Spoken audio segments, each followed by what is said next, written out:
Hello बच्चों, welcome to doubt नट। स्वागत है बच्चों आप सभी का यार डाउट नट के इस बेहतरीन प्लेटफॉर्म पर। आई होप आप सभी बच्चे अपने घरों पर एकदम स्वस्थ हैं, मस्त हैं और बढ़िया से अच्छे से अपने नीट 2024 की प्रिपरेशन को स्टार्ट कर चुके हैं। तो गुड इवनिंग यार, गुड इवनिंग। कैसे हो आप सभी? हेलो जी, हेलो हेलो हेलो हेलो बच्चों, हेलो हेलो। आप सभी का बहुत बहुत स्वागत है। हेलो जी, हेलो, गुड इवनिंग जी, गुड इवनिंग। सभी बच्चों का बहुत बहुत स्वागत है। नेहरू जी बेटा वो भी आएंगे, टेंशन मत लो। गुड इवनिंग बेटा शोभा, भूमि, विद्यासागर, शोभा, लीला, हेमू, गुड इवनिंग रानी जी, हेलो रोजी, हेलो हेलो बच्चों। दीपांजलि कैसे हो बेटा? गुड इवनिंग रविंद्र, अभिषेक। आराम से पढ़ाएंगे बेटा, चिंता मत कर। लैपटॉप में क्लास नहीं चल रही है। लैपटॉप में बेटा आप मोबाइल में देख सकते हो, टैबलेट में देख सकते हो, ठीक है? आप दिखाई दे रहे हो, ठीक है बेटा? दिखाई दे रहा हूं बेटा मैं सब बच्चों को, ठीक है? आ जाइए जी, आ जाइए। गुड इवनिंग बेटा, गुड इवनिंग बेटा। ये टाइमिंग इवनिंग वाली रहेगी ताकि जो बच्चे फिर अभी 12th स्टार्ट होएगा तो स्कूल भी जाएंगे, तो उस वजह से ये इवनिंग वाली क्लासेस सबसे बेस्ट रहेगी। गुड इवनिंग कशिश। एनसीईआरटी संपूर्ण बेटा आपको ना यूट्यूब पर एक शॉर्ट वीडियो दिख जाएगा, मैंने अभी अभी बनाया है, ठीक है? एनसीईआरटी संपूर्ण ये रही मेरे पास,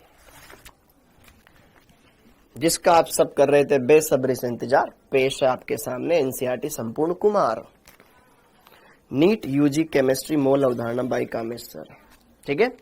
टेंशन मत लो, पूरा आपको मिल जाएगा। ओके, 1 बाय 1 हर एक चीज आपको इसमें मैंने खुद में लिखी हुई है, हैंड रिटन, वो आपको कोर्स में मिल जाएगी, अपलोड करवा दी जाएगी, ठीक है? तो गुड इवनिंग जी, गुड इवनिंग। ओके, 11th और 12th, देखो 11th जो बच्चे भी 12th में, उनको 11th के लिए परेशान नहीं होना चाहिए। आपका 11th और 12th दोनों करवाया जाएगा, बढ़िया से करवाया जाएगा। आप अपने मन में एक्स्ट्रा ओवर थिंकिंग ना करें। ओवर थिंकिंग कहीं ना कहीं हमारी हैप्पीनेस को कम करती है। हम ज्यादा सोचते हैं, बहुत ज्यादा सोचते हैं। जो चल रहा है उसको चलने दो, बढ़िया से चलने दो, तुम्हें कोई टेंशन लेने की जरूरत नहीं है। हम एक्स्ट्रा में सोचते हैं बहुत ज्यादा, ठीक है? उसको नहीं करना है कुछ भी।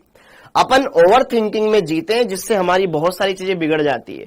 यार ना अगर ऐसा हुआ तो, यार ऐसा हुआ तो, भाई कुछ नहीं होएगा, सब बढ़िया होगा, बेस्ट होएगा, जैसा होता है उससे बढ़िया होगा। फिकर नोट, आगे बढ़ते हैं।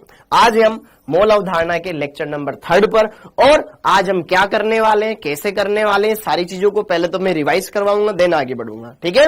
गुड इवनिंग जी, गुड इवनिंग। आप सभी का बहुत बहुत स्वागत है। बात करें तो अभी तक हमने परमाणु परिचय देख लिया बेटा, हमने डाल्टन का परमाणु सिद्धांत आज देखेंगे। तो यहां पर डाल्टन का परमाणु सिद्धांत और परमाणु भार हम देखेंगे, अणुभार, परमाणु भार, ये चीजें हम देखने वाले हैं। अच्छा सर, पिछले लेक्चर में आपने क्या पढ़ाया था वो तो बता दो। तो यार सबसे पहले आगे बढ़े उससे पहले रिवीजन कर लेते हैं। आगे बढ़े उससे पहले रिवीजन कर लेते हैं। ओके, नीट पीजी के लिए नहीं है बेटा, नीट यूजी के लिए। ओके, हाँ जी, आगे बढ़े उससे पहले रिवीजन कर लेते हैं। यार पिछले लेक्चर में मैंने आपको तरह तरह की इकाइयों के बारे में बताया। मैंने आपको लंबाई की जितने भी मात्रक थे उनके बारे में बताया। Metre, kilometre, millimetre, angstrom, nanometre, picometre, इसका मीटर, उसका मीटर, सबका मीटर बताया बच्चों। हेलो जी, हेलो। मैंने आपको कुछ कुछ खास बातें बताई। यूजी का मतलब अंडर ग्रेजुएट, ठीक है? हाँ जी, जैसे कि मैंने आपको 1 किलोमीटर में कितने मीटर होते हैं वो बताया। फिर आपको और बहुत बड़ी बड़ी चीजें मैंने आपको बताई। 1 मीटर में कितने एंग्स्ट्रॉम होते हैं? 10 की घात 10 एंग्स्ट्रॉम होते हैं। 1 मीटर में कितने नैनोमीटर होते हैं? 10 की घात 9 नैनोमीटर होते हैं। कितने पिकोमीटर होते हैं? 10 की घात 12 पिकोमीटर होते हैं। कितने फर्मी होते हैं? 10 की घात 15 फर्मी होते हैं। ये चीजें हमने देखी, बढ़िया से देखी, अच्छे से देखी। जिस तरीके से लंबाई के लिए हमने बात करी, इसी तरीके से हमने यहां पर लंबाई के बाद हमने क्या देखा? द्रव्यमान देखा। और द्रव्यमान के लिए भी मैंने बताया कि 1 टन में 1000 किलो, 1 क्विंटल में 100 किलो, 1 किलो में कितने पाउंड? 2.205 पाउंड। फिर कितने ग्राम? 1000 ग्राम। 1 ग्राम में कितने मिलीग्राम? 1000 मिलीग्राम। और 1 एमयू में कितना ये होता है? 1 एमयू कितने ग्राम के बराबर होता है बताओ? 1 एमयू कितने ग्राम के बराबर होता है बताओ बच्चों? Hello hello hello. एक एमयू कितने ग्राम के बराबर होता है? सबके कमेंट आ रहे हैं, सबके कमेंट आ रहे हैं। Good evening, good evening, good evening. देखो एक बच्चे ने ना बहुत लंबा कुछ लिख दिया होगा, उसके पूरे तुम्हारे सारे नाम हट गए। ठीक है, बस केवल तुम्हारे नाम दिखाई दे रहे हैं, इसलिए मैं बोलता हूं जब भी कमेंट करो छोटा करो। एक एमयू कितने ग्राम के बराबर होता है? वेरी गुड, 6.67 गुणा 10 की घात माइनस 24 ग्राम के बराबर होता है। वेरी गुड बच्चों, वेरी गुड, वेरी गुड बेटा शिवानी, वेरी गुड जी, वेरी गुड, बहुत बढ़िया निकिता जी, ये हमने देखा। फिर ग्राम के बाद हमने क्या देखा? ग्राम देख लिया, उसके बाद फिर हमने देखा भाई साहब आयतन के बारे में। आयतन की अलग अलग इकाइयां हमने देखी, कौन कौन सी? जैसे कि लीटर, फिर डेसीमीटर क्यूब, फिर एमएल हमने देखा, फिर सेंटीमीटर क्यूब देखा, फिर क्यूबिक सेंटीमीटर देखा या नहीं देखा? और इन सब के बीच में आपस में संबंध भी देखा। मैंने आपको यह बताया था 1 लीटर बोलो या 1 डेसीमीटर क्यूब बोलो, बात एक ही है, लेकिन 1 लीटर में 1000 ml होते हैं, उतने ही सीसी होते हैं, उतने ही सेंटीमीटर क्यूब होते हैं। क्या मेरी बात समझ में आई क्या? ओके, 12th के साथ कर सकते हो, ये हमने देखा था। बोलो बच्चों, वेरी गुड, वेरी गुड।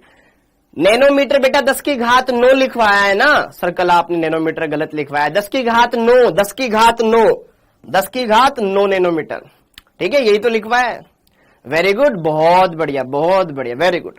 फिर उसके बाद हमने क्या देखा? आयतन के बाद फिर देखा हमने ऊर्जा। क्या देखा? ऊर्जा। क्या देखा? ऊर्जा। कि 1 कैलोरी में कितने जूल होते हैं बताओ? 1 कैलोरी में कितने जूल होते हैं? अरे 1 एमयू में 1.66 लिखो या 1.67 लिखो, बात एक ही है। हाँ, एक कैलोरी में होता है 4.18, जिसको आप अप्रोक्स 4.2 जूल लिख सकते हो। वेरी गुड, बहुत बढ़िया बेटा, बहुत बढ़िया। ठीक है, फिर आपने क्या देखा? 1 जूल में कितने अर्ग होते हैं? 1 जूल में कितने अर्ग होते हैं बताओ? 1 जूल में कितने अर्ग होते हैं गुरुजी? 1 जूल में, हाँ, 1.67 को आप 1.66 भी लिख सकते हो। ठीक है, ये होते हैं बेटा 10 की घात 7, 10 की घात 7 अर्ग। 1 जूल इतने अर्ग के बराबर है, 1 के पीछे 7 जीरो। ओके, फिर हमने और क्या क्या देखा? फिर हमने ये देखा कि 1 इलेक्ट्रॉन वोल्ट में कितने जूल होते हैं, बताओ कितने जूल होते हैं? रिवाइज करो एक बार। कमेंट आ रहा है बेटा, सबका कमेंट आ रहा है बेटा। कुछ चीजें इग्नोर करनी पड़ेगी, कुछ अंदाज से, कुछ नजरअंदाज से, ताकि आप बढ़िया पढ़ सको। 1 इलेक्ट्रॉन वोल्ट में कितने जूल होते हैं? कितने होते हैं? कितने होते हैं? वेरी गुड, 1.6 गुणा 10 की घात माइनस 19 जूल होते हैं। बहुत बढ़िया बेटा, बहुत बढ़िया। अगली बात, 1 लीटर एटीएम, 1 लीटर एटीएम में कितने जूल होते हैं? वेरी गुड, 101.3 जूल होते हैं। तो यह कुछ बेसिक आइडिया मैंने आपको दिया था ऊर्जा के बारे में। Are you getting my point बच्चों? अरे इसके बाद 12th का ही चैप्टर करेंगे, टेंशन न लो। ठीक है, घबराओ मत, तुम घबरा बहुत जाते हो जल्दी, और हिंदी मीडियम के घबराते नहीं है। ये याद करना जरूरी है बिल्कुल बेटा। क्यों लिखवा रहा हूं, क्यों टाइम पास कर रहे हैं अपन यहाँ पे? ओके, अब इसके बाद मैंने बताया फिर आपको दाब के बारे में। 1 एटीएम कितने बार के बराबर होता है? लैपटॉप में नहीं चलेगी बेटा। ठीक है, 1 एटीएम में कितने टोर होते हैं बताओ? ईवी का मतलब है electron volt, electron volt. Very good, 760 टोर, या इतना ही 760 mm ऑफ Hg। बहुत बढ़िया बच्चों। और फिर मैंने आपको बताया था 1 सेंटीमीटर में 10 mm होते हैं, तो यहां पर इसको अपन 76 सेंटीमीटर लिख सकते हैं। 1 सेंटीमीटर में 10, तो 76 में 76 गुणा 10, 760 आ जाएगा। Very good, 76 centimetre of Hg। ये हो गया। वेरी गुड, बहुत बढ़िया, सबका सही है, सबका सही है। और हमने ये भी देखा था, और हमने माइक्रो में बेटा, माइक्रो में 10 की घात 6 आता है। ठीक है, वो भी देख लेंगे, कोई बात नहीं, टेंशन न ले। अगली बात, एक एटीएम कितने बार के बराबर होता है ये बताओ। Hg का मतलब मरकरी, Hg का मतलब होता है मरकरी। एक एटीएम में कितने बार होते हैं बोलो। वेरी गुड, 1.01325 बार। उल्टा पूछ लिया जाए, मेरे को तो तुम ये बताओ एक बार में कितने एटीएम होते हैं, तो इससे भाग लगा देंगे। तो कितना आया था, एक बार में कितने एटीएम होते हैं, 0. वेरी गुड 0.984 एटीएम होते हैं। बहुत बढ़िया बेटा, 1 मीटर में 10 की घात 6 माइक्रोमीटर होता है। ठीक है, ओके, ये हो गया। Very good. अच्छा, और चीजें अब कहां लिखे ये कुछ चीजें, तो अब ये मैंने रिवाइज तो करवा रहा हूं, इनको हटा दूं मैं अब। ठीक है, ये हटा दिया।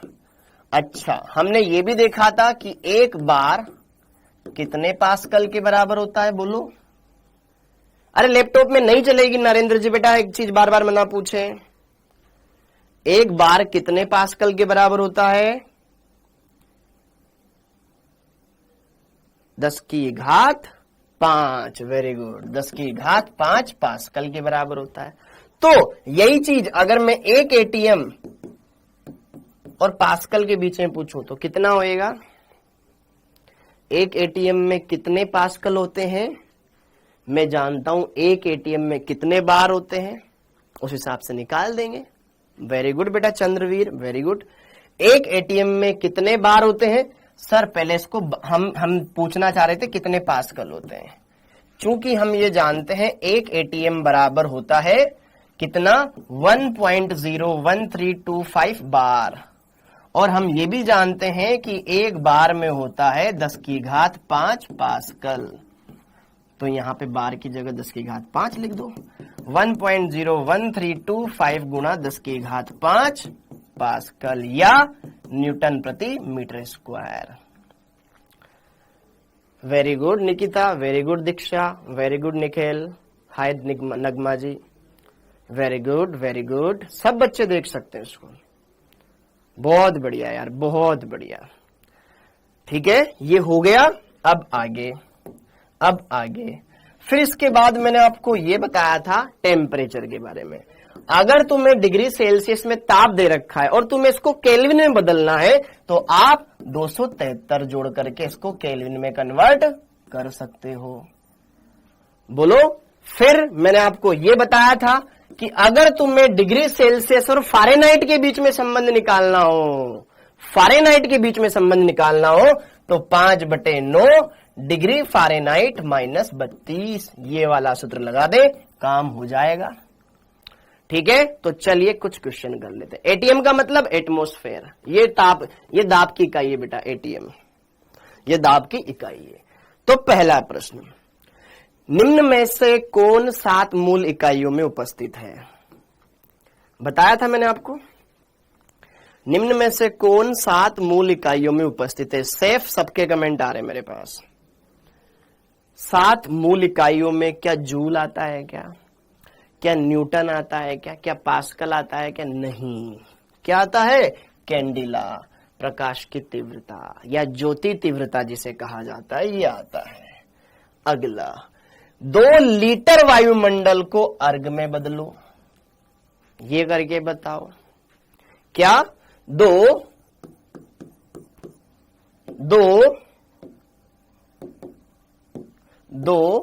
लीटर एटीएम को हमें कन्वर्ट करना है अर्ग में, करके बताओ। अब तुम्हें यह समझ में आना चाहिए लीटर एटीएम किसकी इकाई, ऊर्जा की इकाई।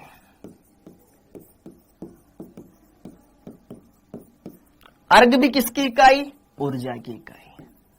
तो मतलब बात तो सही है, उल्टी पुल्टी इकाइयां नहीं दे रहा है, दोनों की दोनों ऊर्जा की इकाई है। कर सकते हैं, वेरी गुड। सर होमवर्क के प्रश्न नहीं हो रहे बेटा, ये करोगे ना धीरे धीरे होएगा बेटा। लैपटॉप में क्लास नहीं चलेगी यार, तुम्हें कितनी बार बोलूं, लैपटॉप में नहीं चल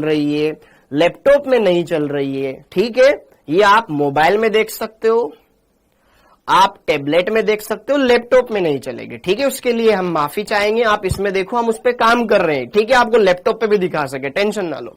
अब यहां पर इस चीज को हमें कैसे हल करना है समझ में आ गया। तो अब जरा देखो ध्यान से यहां पर सॉल्यूशन। चूंकि ये लीटर एटीएम दे रखा है, 2 लीटर एटीएम को हमें कन्वर्ट करना है अर्ग में। लीटर एटीएम ऊर्जा, ये भी क्या हम ये जानते हैं, लीटर एटीएम और जूल के बीच में कुछ रिश्ता तो है, और अर्ग और जूल के बीच में भी कुछ रिश्ता तो है, ये तो हम जानते हैं। हमें ये नया रिश्ता बताना है इन दोनों के बीच में। क्या मेरी बात समझ में आ रही है?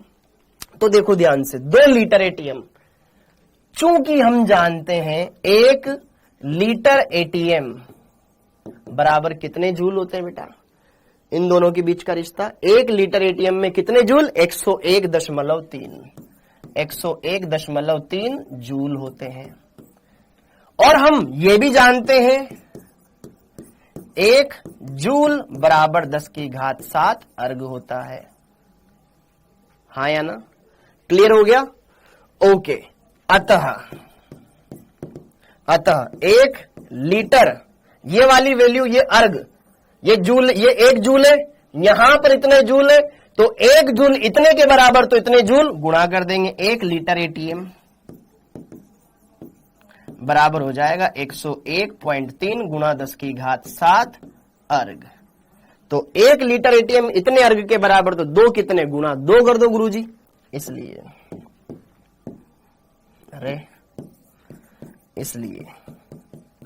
2 litre ATM twice of 101.3 into 10⁻7 अर्ग। किसी को कोई दिक्कत, कोई दुख, कोई तकलीफ, कोई कष्ट, कोई पीड़ा, कोई चिंता हो तो बता सकता है। बोलो बच्चों। हाँ, 202.6 गुणा 10⁻7 अर्ग। बोलो, समझ में आया? 1 लीटर आयतन किसके बराबर होगा बेटा? 1 लीटर एटीएम बेटा बराबर होता है ना इतने जूल के, और 1 जूल का मान हम जानते हैं अर्ग में। तो यार लीटर एटीएम और अर्ग, ये रिश्ता हम जानते हैं, ये रिश्ता क्या कहलाता है, ये हमसे पूछ रहा है। ये रिश्ता आप जानते हो, इन दोनों के बीच में संबंध निकालना है। तो यहां से यहां जाओ, यहां से यहां जाओ, डायरेक्ट यहां से यहां जाओगे। हमें जयपुर से दिल्ली जाना है, लेकिन जयपुर से मैं गुड़गांव जाऊंगा, फिर दिल्ली जाऊंगा, तो मेरे को फिर सीधा जयपुर से दिल्ली पता लग जाएगा। समझ पाए भाई? 1 लीटर एटीएम में इतने जूल होते हैं, और 1 जूल इतने अर्ग के बराबर होता है, तो इतने जूल कितने अर्ग के बराबर, गुणा कर दिए, काम हो गया। ओके, तो सिंपल है, अच्छा सा। 1 लीटर एटीएम इतने सारे अर्ग के बराबर, 2 कितने के बराबर, काम हो गया भैया। क्या कहलाता है? अब देखो ध्यान से अगला, 2 एटीएम को, अगला क्वेश्चन, 2 एटीएम को सेंटीमीटर ऑफ एचजी में कन्वर्ट करो। बोलो बच्चों। 2 एटीएम, दाब की इकाई, एटीएम दाब, एमएम की जगह सेंटीमीटर है, करो, ये करके बताओ,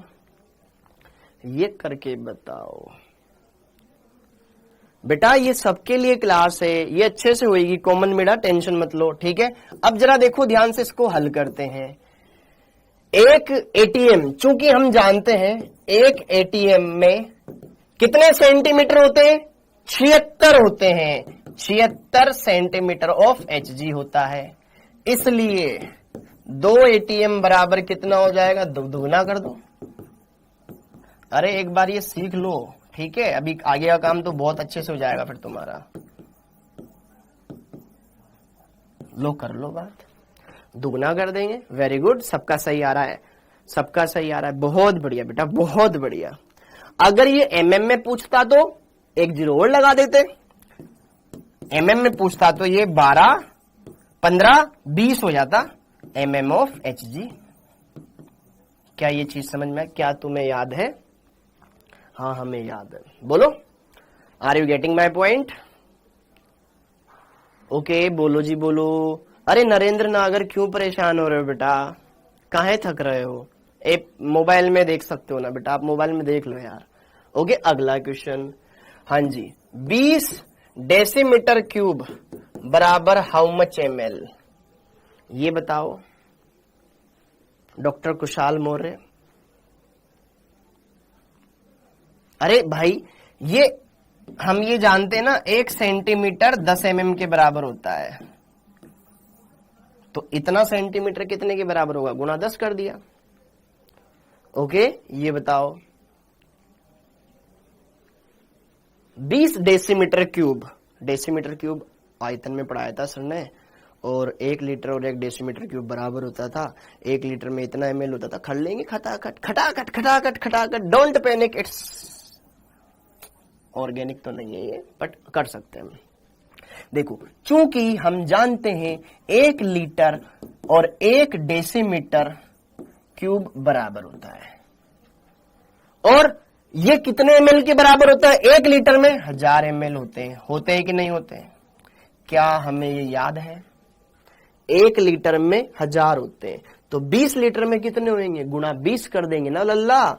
इसलिए 20 डेसीमीटर क्यूब या 20 लीटर बराबर 20 गुना 1000 ml कर दिया, क्योंकि 1 लीटर में इतना, तो यार कितना हो गया ये 2, और ये 20 को 1000 से गुणा करो, 1000 का 20 गुना 20,000,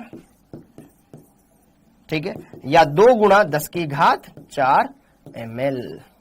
इकाई लगाना जरूरी है। डंडना डंडन, बहुत बढ़िया। आगे बढ़ते हैं, कर लोगे? सर मैंने लैपटॉप खरीद लिया है। अरे लैपटॉप खरीद लिया है तो अच्छी बात है ना बेटा, लैपटॉप खरीद लिया आपने, अच्छी बात है नरेंद्र जी, बहुत बढ़िया बात है, लेकिन अभी आप इनको मोबाइल में देखो। प्रोफेशनल सबके कमेंट देख पा रहा हूं। अगला ये क्वेश्चन ट्राई करो। 59 फ़ारेनहाइट को डिग्री सेल्सियस में कन्वर्ट करो। 59 फ़ारेनहाइट को, ओके। अरे यार बहुत सारे बच्चे होमवर्क नहीं कर पाते अनुराग, टेंशन मत ले, करेंगे भी, सब करेंगे, ठीक है। इसमें एक क्वेश्चन और डाल दूंगा मैं, खुश। मुझे पता है तुम घर पे नहीं करते हो, क्योंकि बहुत सारे बच्चे बोल रहे हैं कि सर नहीं हो पा रहे हैं, क्योंकि ये पढ़ाया नहीं था ना उस टाइम पर, अब पढ़ा दिया तो अब कर सकते हो तुम अच्छे से, ठीक है। आगे और भी क्वेश्चन है। हाँ जी, डिग्री फ़ारेनहाइट को सेल्सियस में कन्वर्ट करना है, तो यार सोल्यूशन क्या बोलता है, चूंकि हम जानते हैं डिग्री सेल्सियस बराबर होता है 5/9 डिग्री फ़ारेनहाइट माइनस 32, तो यहां पर डिग्री फ़ारेनहाइट का मान रख देंगे, हाँ या ना। तो इसलिए डिग्री सेल्सियस बराबर 5/9 59 माइनस 32, ये 5/9 डिग्री सेल्सियस में आ जाएगा मान।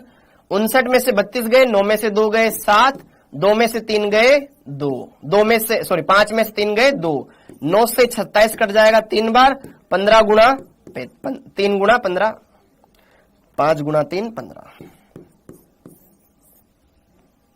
15 डिग्री सेल्सियस आ जाएगा। अब अगला क्वेश्चन, किस ताप पर डिग्री सेल्सियस एवं डिग्री फ़ारेनहाइट बराबर होते हैं, ये ट्राई करो। विकास आ रहा है बेटा, होमवर्क के क्वेश्चन नहीं हो पा रहे। कविता, ये होमवर्क के क्वेश्चन ही जो मैं यहां पे करवा पा रहा हूं आपको, ओके। बोलो बच्चों, किस ताप पर दोनों बराबर हो जाएंगे, मतलब डिग्री सेल्सियस में जितना मान आ रहा है उतना ही डिग्री फ़ारेनहाइट में आ रहा है। वेरी गुड, कर पा रहे बच्चों। किस वैल्यू पर, किस मान पर दोनों बराबर हो जाएंगे, तो देखो ध्यान से, चूंकि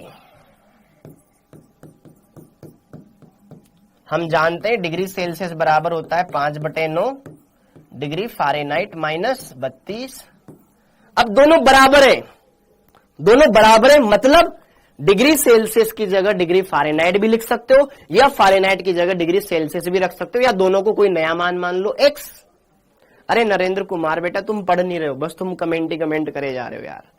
मैं यहाँ पे पढ़ाने आया हूं, आप पढ़ नहीं रहे हो, कमेंट ही कमेंट कर रहे हो। सर मैंने लैपटॉप खरीद लिया। बेटा खरीद लिया तो अच्छी बात है, काम आएगा वो जिंदगी में तुम्हारे, लेकिन अभी आप यहाँ पढ़ने आए हो तो आप पढ़ाई करें, ठीक है। हमारे पास संसाधन है, ठीक है, कोई बात नहीं, लेकिन अभी आपके पास जो है उससे बढ़िया कोशिश तो करो पढ़ने की। हाँ जी, चूंकि डिग्री सेल्सियस और डिग्री फ़ारेनहाइट बराबर है, इसको नया मान मान लिया मैंने x, ताकि कैलकुलेशन करने में आसान लगेगी, अच्छा लगेगा। तो यहां पे x लिख दूं, इसलिए इंप्लाइज दैट x बराबर 5/9 x माइनस 32, 9 को इधर गुणा कर दो 9x, 5 को अंदर गुणा कर दो 5x माइनस 5, 32 को 2, ये कितना हो जाएगा 2, 5 को 2 से गुणा किया कितना हो जाएगा 10, हासिल लगा 1, 160। ओके, ये 9x उधर, ये 5x इधर आएगा 4x बराबर माइनस 160, तो x की वैल्यू आ जाएगी माइनस 40। तो x बराबर 40 पर, मतलब जब टेम्परेचर माइनस 40 हो जाएगा तो degree Celsius minus 40 degree Celsius बोलो या माइनस 40 फ़ारेनहाइट बोलो, बात एक ही। बोलो बच्चों, रेखा जी समझे? बोलो बेटा। ओके, माइनस 40 वैल्यू पर डिग्री सेल्सियस और डिग्री फ़ारेनहाइट दोनों बराबर। सर माइनस में, माइनस क्या बोल रहा है एक बच्चा? कम माइनस बेटा केल्विन में, ठीक है। डिग्री सेल्सियस अगर हम बात करें 0 डिग्री सेल्सियस, 0 डिग्री माइनस, इस वैल्यू पे ये बराबर आ जाएंगे, ठीक है। ये किस मान पे बराबर आ जाएंगे, लेकिन हमें पता है ना 0 डिग्री सेल्सियस तो हम नीचे नहीं जा पाते, कोई बात नहीं, लेकिन अगर जाते तो इस वैल्यू पे ये बराबर आ जाएंगे। सर फ़ारेनहाइट में कैसे कन्वर्ट करेंगे डिग्री सेल्सियस से? अरे बेटा ये फॉर्मूला लगाओ ना। अगर मान लो मैंने यहां लिखा 20 डिग्री सेल्सियस, ठीक है, और फ़ारेनहाइट में पूछ रहा हूं, सोल्व कर लेना, आ जाएगा आंसर, ठीक है। अब आगे बढ़ते हैं, अब आगे बढ़ते हैं, ठीक है। अब आगे बढ़ते हैं और चलते हैं। शिवानी जी बेटा मैं सबके जवाब देता हूं, टेंशन मत लो, घबराओ मत। माइनस 100, अरे भाई 5 को 32 से गुणा करेगा कितना आएगा? 5 को 32 से गुणा करेगा कितना आएगा? इसको गुणा करना, मैंने 9 इधर लेकर आ गया, 5 को 1 से गुणा करा 5x माइनस का माइनस, 5 गुणा 32 कितना हो गया 160। ओहो, लो कर लो बात। अरे यार बालक, ये 4 से 160 कट गया ना 40 बार, माइनस का जैसा। ओहो, ऐसे कैसे काम चलेगा? आगे बढ़ते हैं।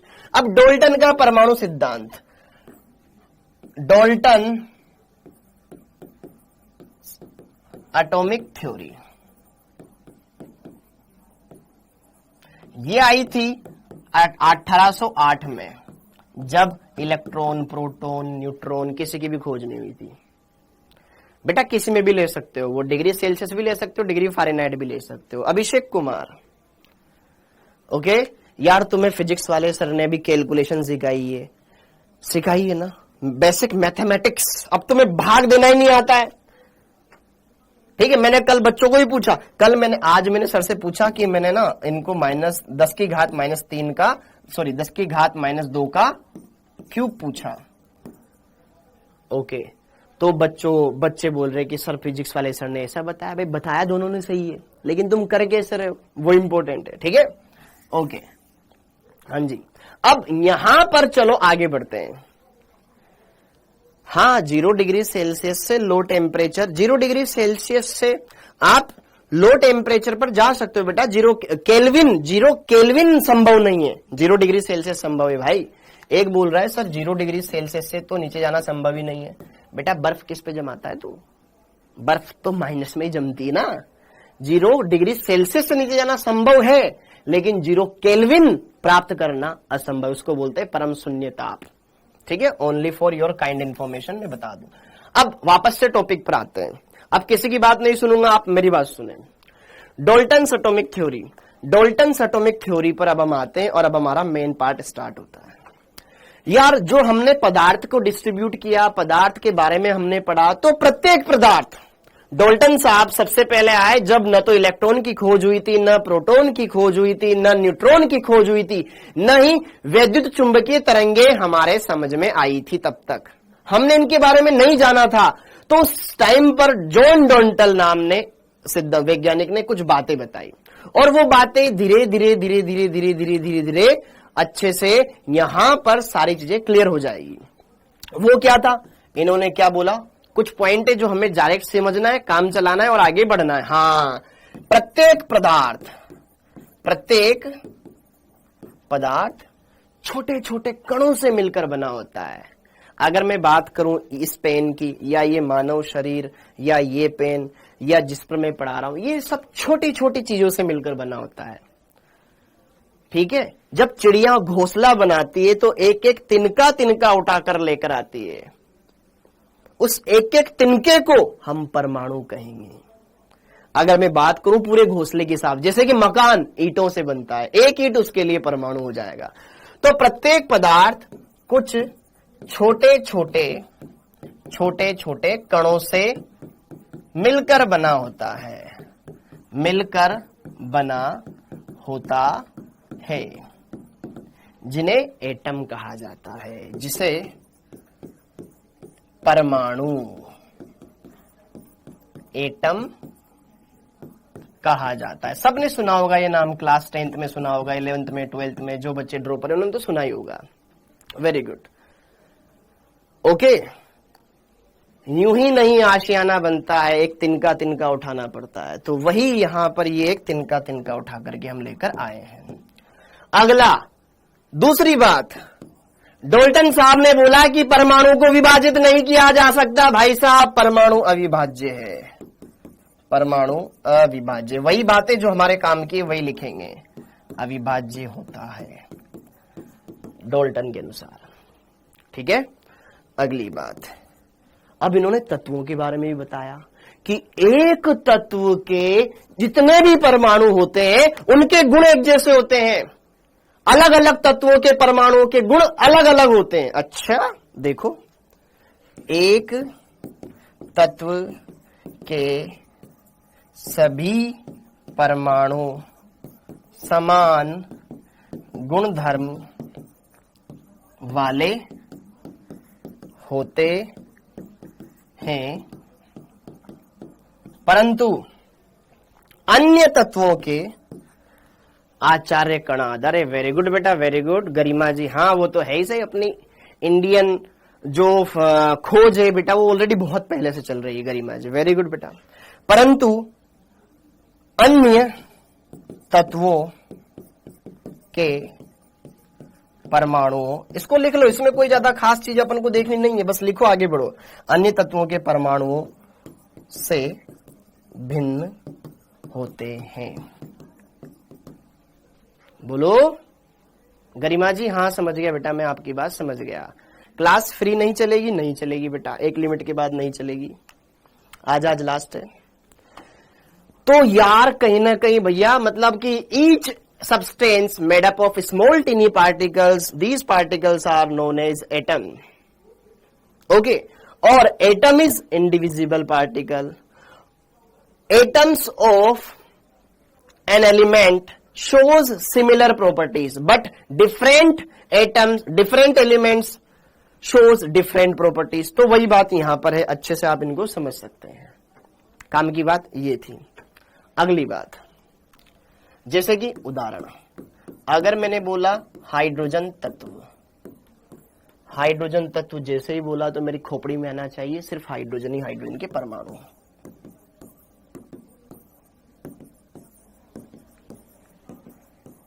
इन सबके गुण एक जैसे होंगे डाल्टन के अनुसार। ठीक है, ये सब समान गुणधर्म दर्शाएंगे। अगर मैं बात करूं यहां पर, जैसे कि ले लूं मैं ऑक्सीजन तत्व, मतलब जिसमें सिर्फ और सिर्फ ऑक्सीजन के ही परमाणु हो, हाँ या ना, जैसे कि oxygen oxygen oxygen oxygen oxygen oxygen, इसमें सिर्फ और सिर्फ ऑक्सीजन के एटम हैं। मतलब इन सबके गुण एक जैसे होंगे, ये वाला परमाणु जो गुण दर्शाएगा वही है, वही है, वही है, वही है, वही है, परंतु आपस में गुण अलग अलग होंगे। हाइड्रोजन परमाणु अलग गुण दिखाएगा, इसका परमाणु अलग गुण दिखाएगा। मैं तत्व के बारे में बात कर रहा हूं बेटा, अभी परमाणु के बारे में, अणु के बारे में नहीं गया हूं मैं, हाँ या ना। ओके, सारी चीजें धीरे धीरे समझाऊंगा, हर एक चैप्टर में हम पढ़ेंगे, बस आप भरोसा रखें, सब कुछ बढ़िया होएगा। ये क्लियर हो गया। इसी तरीके से अगर मैं बात करूं यहां पर हीलियम तत्व, हीलियम तत्व का मतलब हीलियम के ही परमाणु, ये हीलियम का एक परमाणु, ये दूसरा परमाणु, ये तीसरा परमाणु, ये चौथा परमाणु, ऐसे कितने ही परमाणु हैं।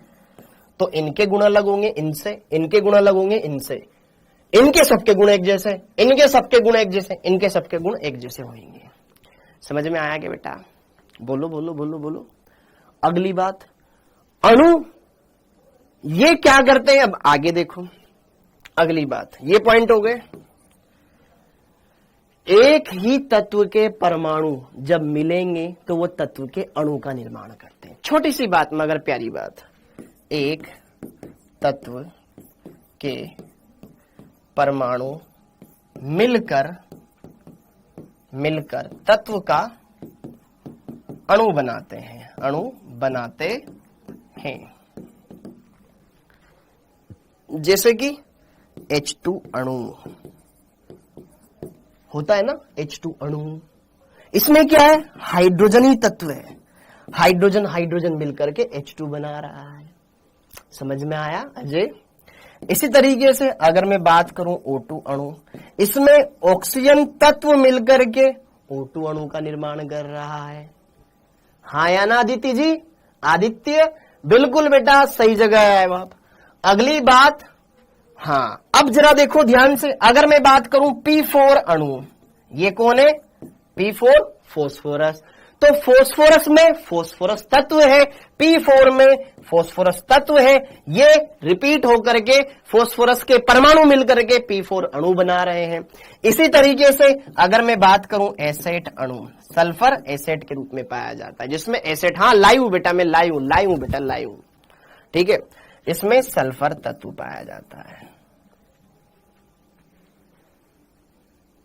समझे कि नहीं समझे? अर्शाला जी समझ गए बेटा? समझ गए? O3 भी एक ओजोन है बेटा, ओजोन है, ठीक है, उसके बारे में भी हम बात करेंगे, ठीक है। O3 भी एक अणु होता है, बिल्कुल ओजोन अणु O3 होता है। इसमें क्या है, ऑक्सीजन तत्व है, ठीक है, ओके। रिकॉर्डिंग नहीं है, लाइव है भाई, लाइव है, ठीक। अब एक से ज्यादा तत्व के परमाणु मिलकर के यौगिक का अणु बनाते हैं, ठीक है। विभिन्न तत्वों के, पहले भी लिखवा चुका हूं फिर भी बता दूं, विभिन्न तत्वों के परमाणु मिलकर यौगिक के अणु बनाते हैं, यौगिक के अणु बनाते हैं। सिंपल चीजें, इनसे ज्यादा कुछ खास बातें नहीं है, बस आपको पता होना चाहिए कि हाँ यार ये हमें आता है, बस इतना सा चाहिए जिंदगी में, और कुछ नहीं चाहिए इनसे, बस हमें इतना सा चाहिए, हमने पढ़ लिया, काम हो गया, आगे बढ़ते हैं। जैसे कि CO2, इसमें कार्बन भी है और ऑक्सीजन भी है, ऐसे CaCO3, इसमें कैल्शियम तत्व है, कार्बन तत्व है, बोलो बच्चे, और इसमें ऑक्सीजन तत्व है। बिल्कुल बेसिक्स लेवल से एडवांस लेवल तक की मैं चीजें करवाऊंगा, बढ़िया से बढ़िया करवाऊंगा, बस आपको पकड़ के चलना है। जब बच्चा पैदा होता है तो पैदा होते ही आपने देखा है किसी बच्चे को, छोटा सा बच्चा है, ठीक है, 3 दिन का, और वो दौड़ रहा हो, नहीं दौड़ता है, उसको टाइम लगता है। आपके घर में छोटा बच्चा होगा जिसके आप बुआ लगते होंगे या चाचा लगते होंगे, है ना, या कोई मामा लगता होगा आप में से, तो या आप में से कोई किसी का छोटा भाई होगा, तो वो क्या पैदा होते दौड़ने लग गया था क्या? नहीं ना, नहीं ना। तो वही चीजें हैं, तो ये सारी चीजें बेसिक से पढ़ोगे ना तो बहुत फायदा मिलेगा, अच्छे से आप क्लियर कर लोगे। तो यार ये बात समझ में आ गई क्या? अगली बात, जब भी कोई तत्व आपस में जुड़ेंगे या तत्वों के परमाणु जुड़ेंगे तो वो एक निश्चित सरल अनुपात में जुड़ेंगे, ऐसा नहीं कि अपनी मर्जी से कहीं भी उठा के आ गया, है ना, निश्चित सरल अनुपात में जुड़ेंगे, ठीक है। तत्वों के परमाणु निश्चित सरल अनुपात में संयोग करके पदार्थ का निर्माण करते हैं, अणु का या किसका भी, ठीक है, संयोग करके अणु या यौगिक बनाते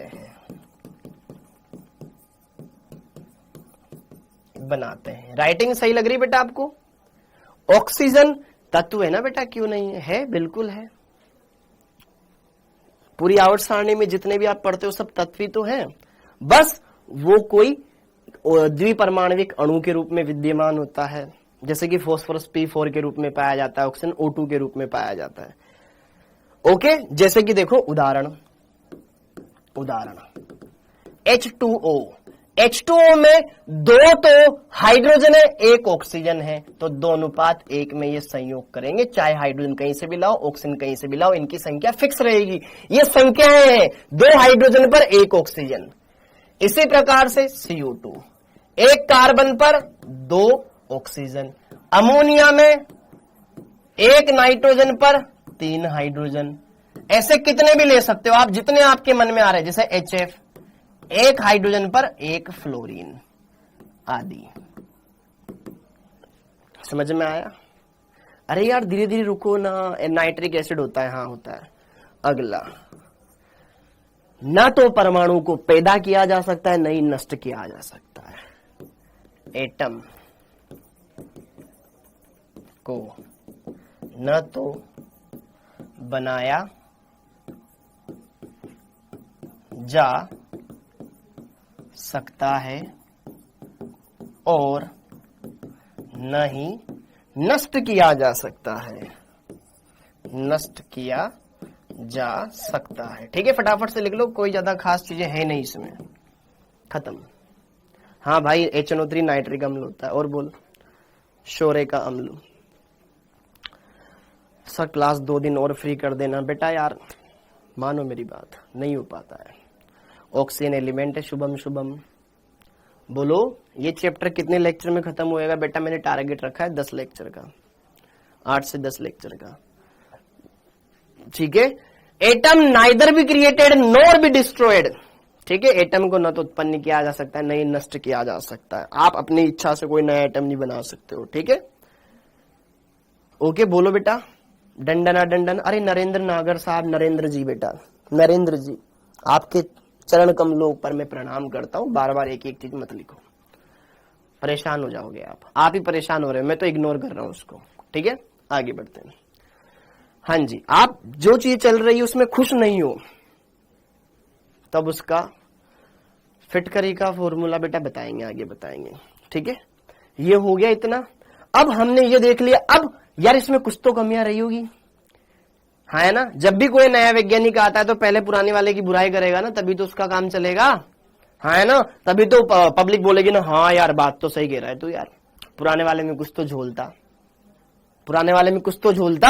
इसीलिए कहीं ना कहीं अब हम पढ़ेंगे यहां पर आधुनिक परमाणु सिद्धांत, कुछ छोटी छोटी बातें और बस आगे बढ़ते हैं। आधुनिक परमाणु सिद्धांत। आधुनिक परमाणु सिद्धांत यह बोलता है कि भैया एटम को विभाजित किया जा सकता है, हम उसमें से इलेक्ट्रॉन निकाल सकते हैं, हाँ या ना? एटम परमाणु विभाज्य है, परमाणु विभाज्य है। दूसरी बात, एटम एक ही तत्व के परमाणु अलग अलग गुणधर्म भी दर्शा सकते हैं। कोई भी गुणधर्म, जैसे कि कथनांक, गलनांक, द्रव्यमान, जो भी गुणधर्म, उनका आयतन। समझ में आया? आरम बेच है भाई, ये लाइव है, आरम बेच है, कामेश जांगिड़ मेरा नाम है, मैं लाइव पढ़ा रहा हूं इसमें। ठीक है, हाँ जी। अलग अलग एक तत्व के परमाणुओं के गुणधर्म अलग अलग भी हो सकते हैं, एवं अलग अलग विभिन्न या भिन्न तत्वों के परमाणुओं के गुण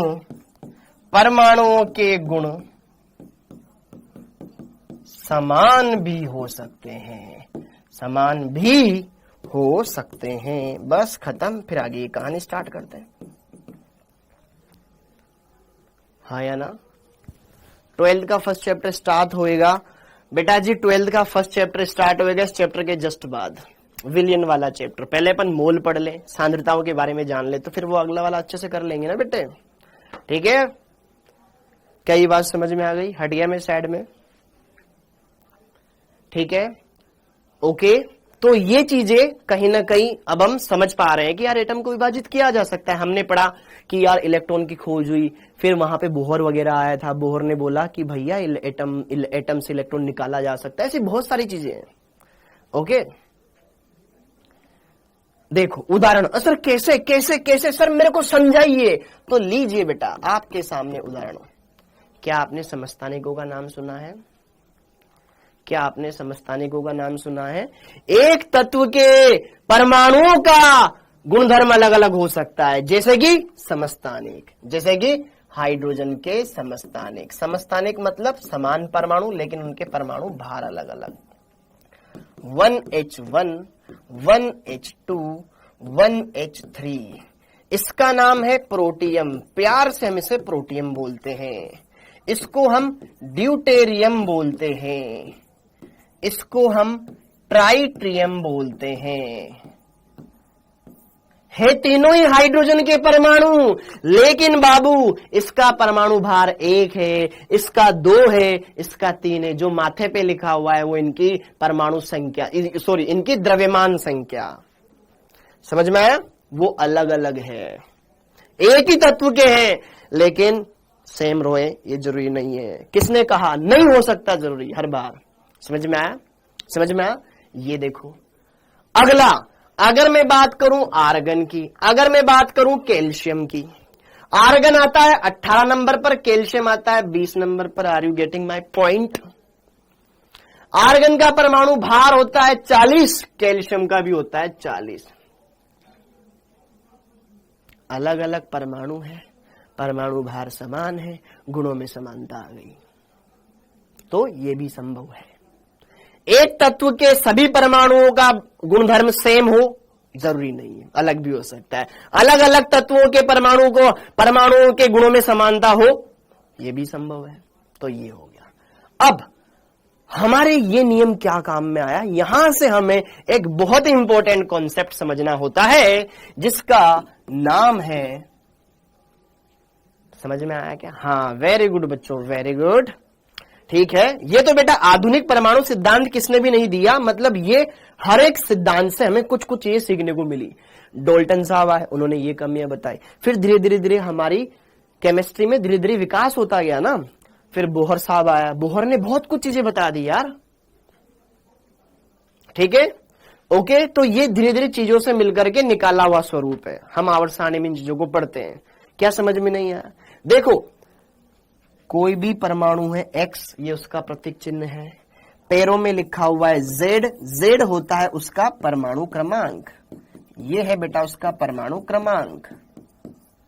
माथे पे लिखा होता है A, A होती है उसकी द्रव्यमान संख्या। X किसी भी तत्व का प्रतीक, तत्व का प्रतीक। ये चीजें अगर किसी को नहीं आती हो तो ये भी देख लो भाई, लड़ना मत, ठीक है। किसी को नहीं आता हो तो ये भी देख लो। हाँ, द्रव्यमान संख्या बोलो, ठीक है, या परमाणु द्रव्यमान बोलो, ठीक है, कोई दिक्कत नहीं है। मोल कहाँ आ गया? यहाँ पे मोल है ही नहीं बेटा।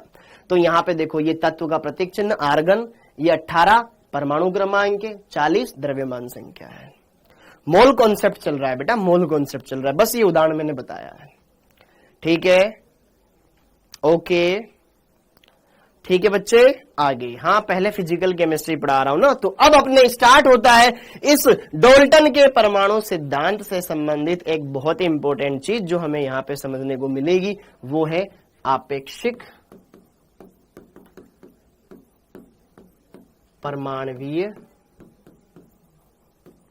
द्रव्यमान या भार, एक ही बात है। रिलेटिव एटॉमिक मास या वेट। शॉर्ट में RAM, राम। बोलो जी बोलो।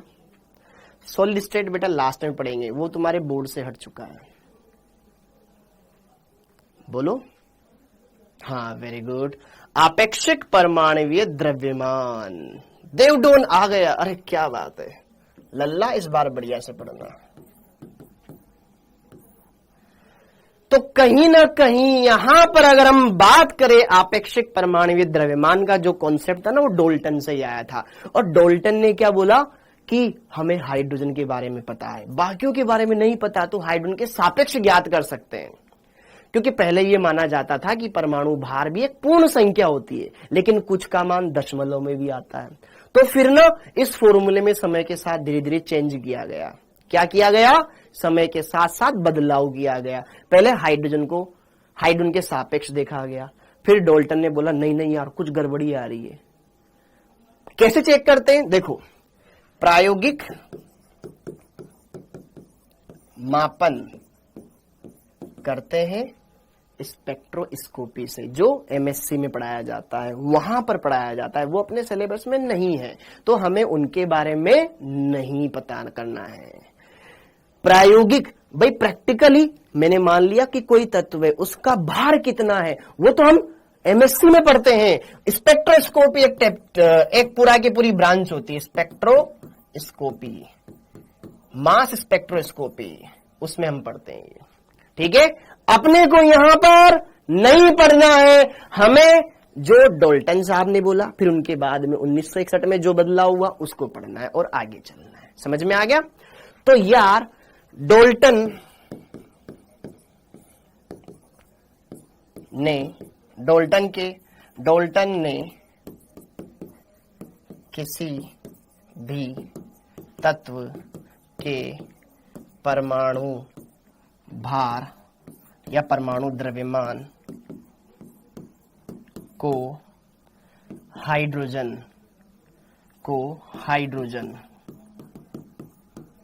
क्योंकि हाइड्रोजन का कितना होता था? 1 होता था।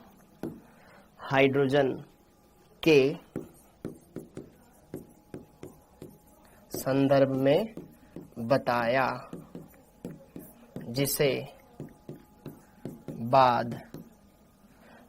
जिसे बाद में ऑक्सीजन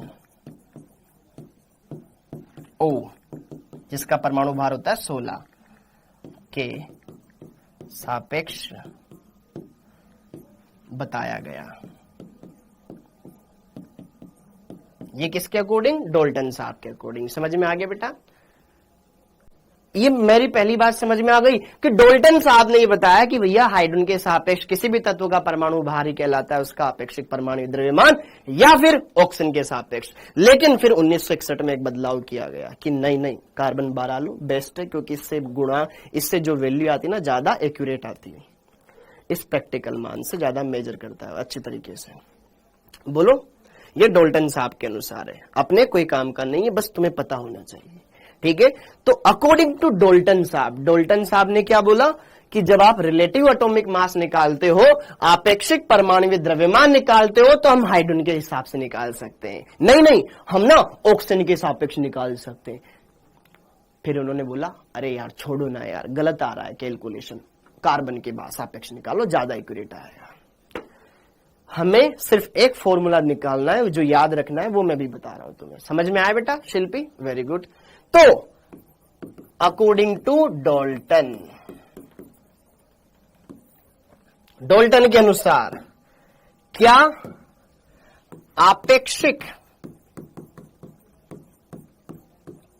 परमाणुवीय द्रव्यमान, जिसको हम रिलेटिव एटॉमिक मास भी बोलते हैं, इसके बारे में इन्होंने क्या बताया कि भाई साहब हाइड्रोजन का परमाणुवीय द्रव्यमान सापेक्ष, जिसके सापेक्ष निकालते उसको बटे में रखते हैं, हाइड्रोजन का परमाणुवीय द्रव्यमान ऊपर तत्व के परमाणु का द्रव्यमान, तत्व के परमाणु का द्रव्यमान, यहां से हम क्या निकाल सकते हैं, किसी भी तत्व का आपेक्षिक परमाणुीय द्रव्यमान निकाल सकते हैं। फिर उन्हें बोला कि नहीं, थोड़ा चेंज करो भाई। आपके जैसे परसेंटेज निकालते तो परसेंटेज किस पे निकालते हैं, प्रति 100। भाई 100 में से तुम्हारे कितनी परसेंट बनी, प्रति 100। उसी तरीके से जो परमाणुीय द्रव्यमान होता है वो एक आपेक्षिक मान होता है। पहले हाइड्रोजन के सापेक्ष निकाला जाता था, क्योंकि हाइड्रोजन का 1 होता था, 1 का कितना गुना वही आ जाता था। हमें ज्यादा डेप्थ में नहीं जाना है, ओके, अच्छे से समझना है, बढ़िया से क्लियर करना है। या फिर इसको तत्व के परमाणु का द्रव्यमान किसके सापेक्ष निकाला गया बेटा, ऑक्सीजन के हिसाब से। ऑक्सीजन 16 के एक परमाणु का द्रव्यमान, परमाणु का द्रव्यमान, ठीक है, इसका 1/16 हिस्सा इस तरीके से निकाला गया। ये दोनों, ठीक है, डाल्टन साहब ने बताया। लेकिन ये दोनों से रिजल्ट में कहीं ना कहीं प्रॉब्लम आ रही थी, तो फिर उसको 1961 में सारी चीजों को सोल्ड आउट कर दिया गया कि भैया ये गलत है, ये गलत है, ये गलत है, हम ना कार्बन 12 के सापेक्ष निकालो, फिर सही आएगा तुम्हारा रिजल्ट, ठीक है, क्योंकि इसमें बहुत सारी वैल्यू में चेंज आए थे। हाँ, आज बहुत सारे बच्चों का रिजल्ट भी आया होगा, एमपी बोर्ड का, बिहार बोर्ड का। हेलो अदीब, लाइव है, लाइव है, लाइव है, लाइव है, लाइव है ये क्लास, लाइव है ये क्लास, समझ में आ गया, अकॉर्डिंग टू डाल्टन। परंतु 1961 में, ठीक है, 1961 में, हमें बेटा ये वाला फॉर्मूला ध्यान रखना है। अगर किसी को कुछ समझ में ना है, ये वाला फॉर्मूला ध्यान रखो। क्या, 1961 में आपेक्षिक परमाणुीय,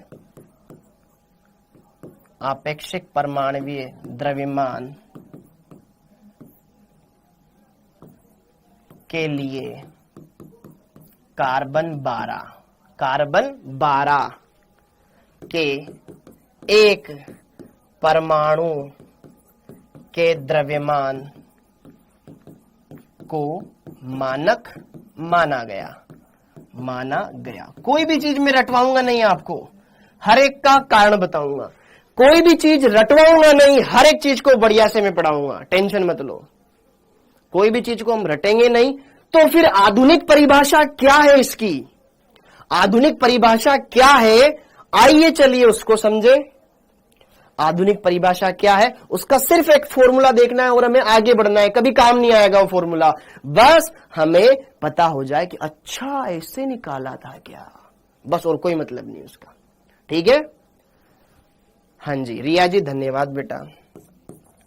तो अब वो परिभाषा क्या है कि भाई साहब, किसी भी तत्व के परमाणु का परमाणुीय द्रव्यमान वह आपेक्षिक संख्या है जो यह बताएगी कि वह कार्बन 12 के एक परमाणु के द्रव्यमान के 1/12 भाग से कितना गुना है। लैंग्वेज बहुत टेढ़ी मेढ़ी लगी होगी, लेकिन समझना बहुत आसान है। देखो मैं बताता हूं, ठीक है, ओके। क्या चीज, देखो ध्यान से। आपेक्षिक किसी तत्व के परमाणु का आपेक्षिक द्रव्यमान वह संख्या है जो यह बताती है कि तत्व का परमाणु तत्व के एक परमाणु का भार या द्रव्यमान कार्बन 12 के एक परमाणु के द्रव्यमान के 1/12 भाग से कितना गुना भारी है। बस ये सूत्र देखना है और कुछ नहीं करना, कितना गुना भारी है। लेकिन आपको फील आना चाहिए, बस इतना है। थ्योरी बेटा, ये थ्योरी उन बच्चों के लिए जिन्होंने कुछ नहीं पढ़ा हुआ। जो ड्रॉपर बच्चे हैं, अगर इसको लिखना चाहो तो लिख लो, अदरवाइज आपको अगर डायरेक्ट पता हो तो वो चीजें आप स्किप कर दिया करो अंदर ही अंदर, कि हाँ ये मेरे को आता है, मेरे को नहीं लिखना, दैट्स इट। ठीक है, ये मेरे को चीज आती है, मेरे को नहीं लिखनी, दैट्स इट। लेकिन जिनको लिखनी है उनको लिखवाना पड़ेगा मेरे को, मानो मेरी बात, क्योंकि हाथों की पांचों उंगलियां सेम नहीं होती। अगर मैं इसको भी काट दूंगा तो दर्द होएगा, इसको काट दूंगा दर्द होएगा, इसको काट दूंगा दर्द होएगा, इसको काट दूंगा दर्द होएगा। ठीक है, समझ रहे हो मेरी बातों को? ये सेल्फ अंडरस्टैंडिंग है। हाँ जी, डाल दूंगा बेटा, वो सेल वो डलवा देंगे। ठीक है, अब देखो ध्यान से, नया फॉर्मूला हमारे सामने क्या आता है। तो नया फॉर्मूला हमारे सामने ये आता है कि आपेक्षिक परमाणवीय द्रव्यमान का डायरेक्ट सूत्र है। किसी भी तत्व के परमाणु का मेरे को आपेक्षिक द्रव्यमान निकालना होता है तो उसके लिए मेरे को क्या करना है?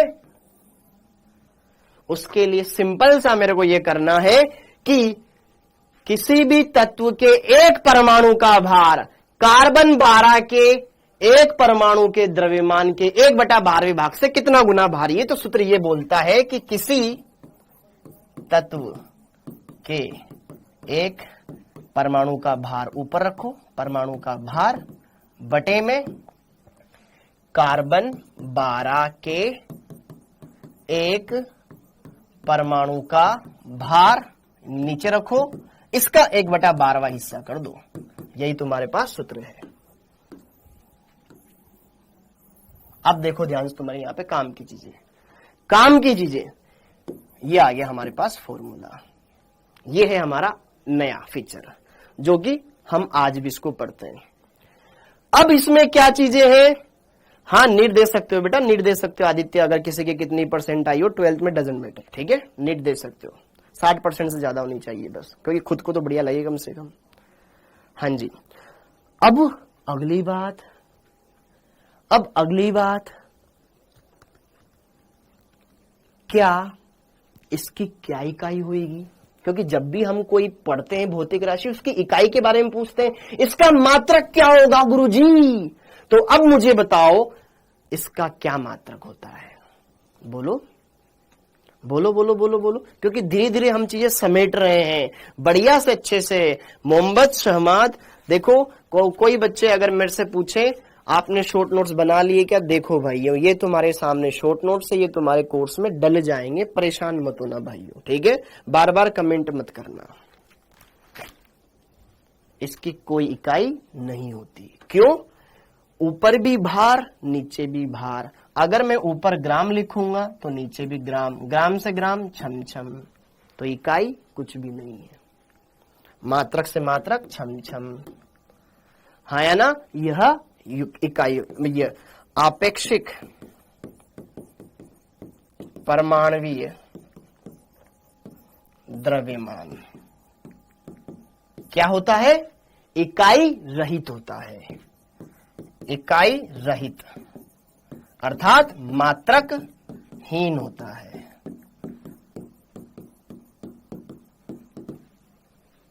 समझे कि नहीं समझे?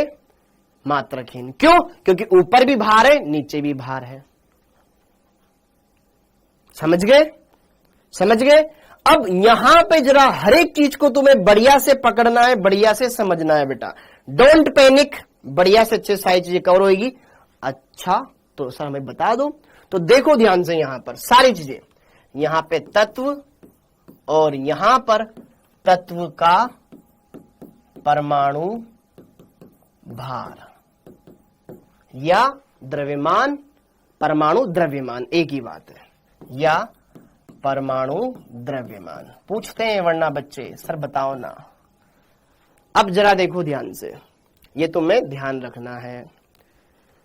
बोलो, हर एक चीज को समेटते समेटते अपन चलेंगे अच्छे से। हाँ, ये अनुपात है, वेरी गुड। एएमयू और यूनिफाइड आगे आएगा बेटा, उस पर भी मैं आऊंगा, टेंशन मत ले। देखो हाइड्रोजन, हाइड्रोजन का परमाणु भार कितना होता है? हाइड्रोजन का परमाणु भार कितना होएगा बोलो? अरे देखो, ऊपर भी बेटा ग्राम में मान आएगा, नीचे भी ग्राम में मान, तो देखो मात्रक से मात्रक छम छम हो जाएगा ना। यहां पे आप कोई भी लिखो, जैसे कि 10 ग्राम, नीचे कुछ लिखा आपने, तो ये दोनों ग्राम ग्राम में, तो ग्राम से ग्राम कट जाएगा, तो फिर उसका कोई मात्रक ही नहीं आएगा। तो हाइड्रोजन का जो परमाणु भार होता है बेटा, उसका तो कोई मात्रक ही नहीं होता, सिर्फ एक। हीलियम के लिए कितना होता है, इसका मान कितना होता है नहीं पता है तो ध्यान रखना 4। कितना होता है 4। कितना होता है 4। कितना होता है 4। अगला, और ये किसके बराबर होता है ये भी बताऊंगा, ये 4 कैसे आया ये भी बताऊंगा, ठीक है, बात की बात है। लिथियम का होता है कितना 7। फिर लिथियम के बाद बेरिलियम का होता है कितना 9। बोरोन का कितना होता है 11। फिर कार्बन का कितना होता है 12। नाइट्रोजन का कितना होता है 14। हाँ है ना, इसी सीक्वेंस में बेटा, इसी ऑर्डर में, इसी सीक्वेंस में आप आगे लिख लेना, ठीक है। एमयू नहीं होएगा, एमयू कब आएगा वो मैं बताऊंगा ना, टेंशन क्यों ले रही हो बेटा, मैं हूं यहां पर। हाँ जी, ऑक्सीजन का 16, फ्लोरीन का 19, नियोन का 20, ये याद रखना है, ठीक है, ओके। अच्छा तुमसे पूछता हूं ना यार, सोडियम का कितना होता है, सोडियम का कितना होता है, ओके, इसका बताओ। गुड इवनिंग बेटा, गुड इवनिंग, टाइम पर आया करो राहुल। 23, very good. मैग्नीशियम का कितना होता है 24। एल्यूमिनियम का कितना होता है, ये याद रखना है, ठीक है। कसम है तुम्हें नीट 2024 की, तुम 1 बार लिखो, 2 बार लिखो, 3 बार लिखो, 4 बार लिखो, 5 बार लिखो, याद करना है, करना है, ठीक है। इसका एल्यूमिनियम का होता है बेटा 27, ठीक है। उसी सीक्वेंस में आगे बढ़ाते जाओ। सिलिकॉन, सिलिकॉन का कितना होता है 28। कुछ का तो डबल होता है और कुछ का डबल से एक ज्यादा, यही चेंज आएगा। सिलिकॉन का होता है 28। फास्फोरस का कितना होता है बेटा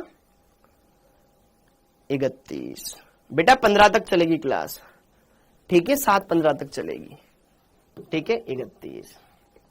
ऑक्सीजन, क्लोरीन का कितना होता है, दशमलव में भी हो सकता है 35.5 इकाइयां, कुछ भी नहीं आएगी, ठीक है। और आर्गन का कितना होता है हमने देखा था 40, ठीक है, वेरी गुड। और आर्गन के नीचे कौन आता है पोटेशियम, पोटेशियम का कितना होता है 39, ठीक है। कैल्शियम का कितना होता है 40, अभी भी बताया था मैंने। अब इसके बाद किसका ध्यान रखें, अब यहां तक 20 तक तो तुम्हें याद होना चाहिए। सल्फर रह गया क्या, सल्फर का बेटा, सल्फर का 32, सल्फर का 32, ठीक है, यहां तक याद होना चाहिए, कसम है वरना तुम्हें, ठीक, ओके। हाँ जी, अब इसके बाद आयरन का तुम्हें ध्यान होना चाहिए। अब तक 56, अब तक 56। इनको याद रखने की बेटा मैं बोल रहा हूं ना, 10 बार 5 बार लिखोगे याद हो जाएगा, क्वेश्चन में बार बार रिपीट होंगे। सोडियम का 23.5 नहीं होता बेटा, 23 ही होता है, ठीक है। 56, अप्रोक्स में 56 लिखते हैं इसको। हाँ जी, अरे क्वेश्चन आ गया, कराएंगे इसको, कराएंगे, पहले ना कुछ चीजें अपन देख लेते हैं। अरे भैया क्वेश्चन करेंगे हम, सब्र रखो, पहले बच्चों को पढ़ा तो दूं मैं। हाँ जी, इसके बाद कॉपर, कॉपर का होता है बेटा कितना, कॉपर का कितना होता है, पीरियोडिक टेबल कैसे याद करें मैं बताऊंगा, उसकी ट्रिक मेरे पास है। कॉपर का कितना होता है, वेरी गुड निशा, Nisha Sharma, Nisha Sharma, okay, 63.5, very good. Deepak Sharma ji आएगी, टेंशन मत ले, 63.5। इसके बाद तुम्हें ध्यान रखना एजी का, एजी, एजी का मतलब क्या होता है सिल्वर, चांदी। इसका होता है 107.8, जिसको अप्रोक्स हम 108 लिख सकते हैं, ठीक है। बस इतना ध्यान रख लेना, ओके, इतना ध्यान रख लेना, इतना ध्यान रख लेना बेटा। ये चार्ट तो आपने सामने बोर्ड पे बन गया ना यार, देख मैंने ये लिखवा दी तुम्हें सारे के सारे, मैंने तुम्हें ये लिखवा दिया, क्या दिक्कत है, कर लोगे, कर सकते हो अच्छे से, डेफिनेटली तुम कर लोगे। अब आते हैं बहुत सारी चीजों पर, अब आते हैं बहुत सारी चीजों पर जो आवर्त सारणी पढ़ेंगे अपन आगे, अभी काम नहीं आएगी आवर्त सारणी अपने, जब काम आएगी तब पढ़ाऊंगा, टेंशन मत करो उस बारे में। अब आगे बढ़ते हैं, अब आगे बढ़ते हैं जिंक तक, जिंक का काम ही नहीं आता ना अपने, ठीक है। ये चीजें जिनसे ज्यादा क्वेश्चन आते हैं तुम्हारे। अब अगली बात, सर ये भी पढ़ा दिया आपने, वापस से अपने टॉपिक पर आते हैं। हाँ जी, ये पढ़ा दिया आपने, अब एक छोटी सी चीज मैं तुम्हें बताना चाहता हूं, ये नीचे वाली चीज किसके बराबर होती है? ओके, पढ़े उस पर। तो वो बराबर होती है परमाणुवीय द्रव्यमान इकाई। बहुत सारे बच्चे कमेंट कर रहे थे एटॉमिक मास यूनिट A.M.U। आइए जी आइए, अब आइए आप, है ना, AMU एटॉमिक मास यूनिट। ये क्या है? एटॉमिक मास यूनिट ये क्या है? ये किसके बराबर होता है? अब देखो ध्यान से, वैज्ञानिकों ने क्या करा कि हम ना बहुत, देखो परमाणु की संख्या बहुत दशमलव में होती, कैसे याद रखेंगे? उनका भार दशमलव में कैसे याद रखेंगे यार? देखो 1 ग्राम कहीं ना कहीं बहुत बड़ा होता है परमाणु के हिसाब से। 10 ग्राम सोना, गैलियम वगैरह इनके कुछ काम नहीं आएंगे बेटा, जो काम आ रहे वो मैं यहाँ पे बता रहा हूं।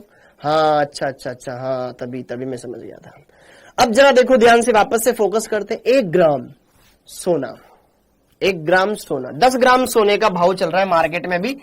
10 ग्राम सोना अगर आप लेने जाओगे ना मार्केट में, तो लगभग 60,000 रुपए प्लस GST वगैरह जाने क्या देना पड़ेगा। समझना मेरी बात को, दोबारा समझो ना यार। आप मार्केट में 10 ग्राम सोना लेने गया, बहुत ज्यादा है ये, 60,000 रुपए के बराबर कम से कम। 1 ग्राम 6,000 के लगभग। 1 ग्राम गोल्ड आप लेने गए तो ये लगभग 6,000 के बराबर आएगा, 6,000 रुपए के बराबर आएगा। ये गोल्ड का एक परमाणु नहीं है, ये एक परमाणु का भार नहीं है। 1 ग्राम सोना है वो, एक परमाणु का भार। ये तो ये तो टोटल 1 ग्राम परमाणु, लेकिन एक परमाणु देखो तुम्हें दशमलव में बहुत छोटी संख्या है ये। अगर मैं उस छोटी संख्या को एक नया कोई ऐसा मात्रक ले लूं जो मैं इसको समझा सकूं, भाई 1 AMU, 2 AMU, 3 AMU बोलने में ज्यादा आसान है। अब मैं बोल रहा हूं 0.000000235 ग्राम, बहुत अटपटा लगेगा आपको, आप बोलोगे क्या चल रहा है ये। तो उसलिए यहां पर परमाणु भार इकाई यहां पर प्रदर्शित की गई। बेटा 100 AG का 107.8 होता है, जिसको लगभग हम 108 लिखते हैं। 108 से हल करना है, ठीक है। अब जरा देखो ध्यान से, यहां पर ये 1 AMU किसके बराबर होता है? 1 AMU क्या है? AMU देखो, 1 AMU किसके बराबर होता है? कार्बन 12 के एक परमाणु का जो भार होता है या द्रव्यमान होता है, उसका 1/12वां हिस्सा 1 AMU के बराबर होता है। कि जो कार्बन के एक परमाणु का द्रव्यमान है, उसका 1/12वां भाग, भाई साहब कितनी छोटी संख्या होगी, बहुत छोटी, ठीक है। एक परमाणु का परमाणु बहुत हल्का है, मेरे नाखून से भी छोटा, इसका सबसे छोटा हिस्सा परमाणु है, और इसका भार कितना होगा? इतू सा। उसका 1/12वां भाग 1 इसके बराबर है। और तुम्हें पता है, अगर नहीं पता हो ना तो मैं बताता हूं, ठीक है। 1/12 कार्बन के एक परमाणु का भार कितना होता है पता है किसी को? ये होता है 1.992648 गुणा 10⁻⁻34 ग्राम, बट 10⁻⁻23 ग्राम 1 AMU। मत देखो कितनी छोटी संख्या है ये। आप देखो इतना कम कि हमें फील भी ना हो, इतना तो हवा के झोंके में उड़ जाता है, इतना हल्का है ये। तो कहीं ना कहीं यह जो संख्या है, इतनी बड़ी जो ये संख्या है, इस संख्या को हम सिंप्लीफाई रूप में 1 AMU बोलते हैं कि भाई ये 1 AMU के बराबर है। ये कार्बन के एक परमाणु का द्रव्यमान होता है बेटा, जो कि बहुत छोटी संख्या है। और यही मान किसके बराबर आता है? यह तुम्हें एक फॉर्मूला ये ध्यान रखना है, मतलब एक एमयू इसके बराबर होता है, यह चीज। दूसरी चीज क्या कि यह यहां से भी आता है। एक एमयू जब हम 1 ग्राम में Na का भाग लगाते हैं, Na क्या है? अवोगाद्रो संख्या 6.022 गुणा 10 की घात 23, या मैं सिंपल 1 ग्राम 1 लिख देता हूं। जब 1 में हम भाग लगाते हैं ना, ये 1 एमयू के बराबर आता है। ओके, और अच्छा मैं इसका पूरा मान लिख देता हूं, इसका पूरा मान लिख देता हूं मैं। ये मैंने पूरा मान तो लिखा ही नहीं यार, रुको, ये मैंने पूरा मान लिखा ही नहीं। जब इसको इस मान को हल करते हैं तो कितना ग्राम आता है? फाइनली ये आता है 1 एमयू बराबर ग्राम में कितना होता है? ये मैंने पढ़ाया था, 1 एमयू में कितना होता है? 1.67 गुणा 10 की घात माइनस 24 ग्राम। ये है तुम्हारे 1 एमयू। तो इतने सारे को हम 1 एमयू बोल सकते हैं।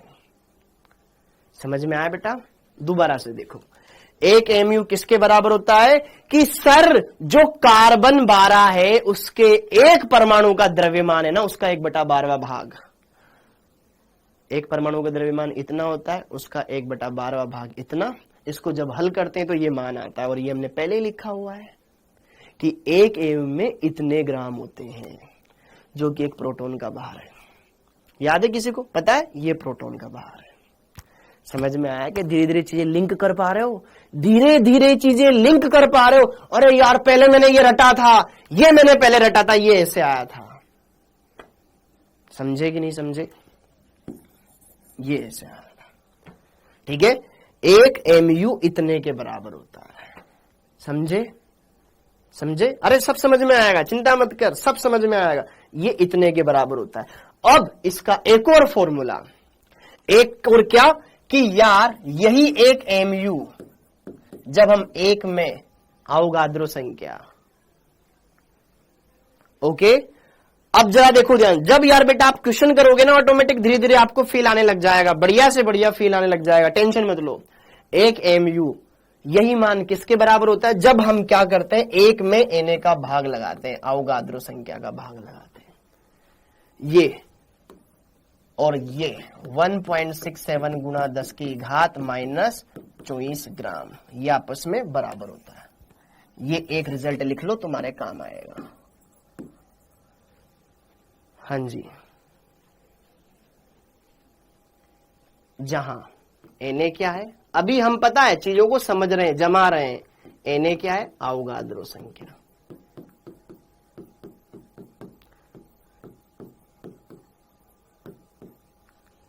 Na क्या है? अवोगाद्रो संख्या। अमन कुमार क्या हो गया बेटा? बोलो। जहां Na क्या है? अवोगाद्रो संख्या है। अवोगाद्रो संख्या का मान क्या होता है वो भी मैं आपको बता दूंगा। ये होता है 6.022 गुणा 10 की घात 23। ठीक है, तो एक बार मैं आपको ये बता देता हूं कि एमयू क्या होता है। अब देखो ध्यान से, चीजें आपको कनेक्ट होने लगेगी। अवोगाद्रो वैज्ञानिक का नाम है। अब धीरे धीरे आपको चीजें कनेक्ट होने लगेगी रसगुल्लो। तो यहां पर हमने 1 एमयू बोला कि कार्बन 12 के एक परमाणु के द्रव्यमान का 1/12वां भाग 1 एमयू कहलाता है।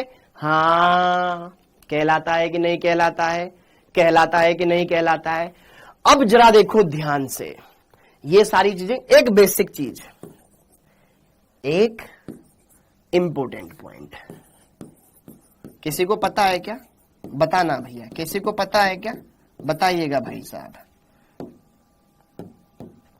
1 एमयू को 1 डाल्टन भी कहा जाता है, 1 डाल्टन भी कहते हैं।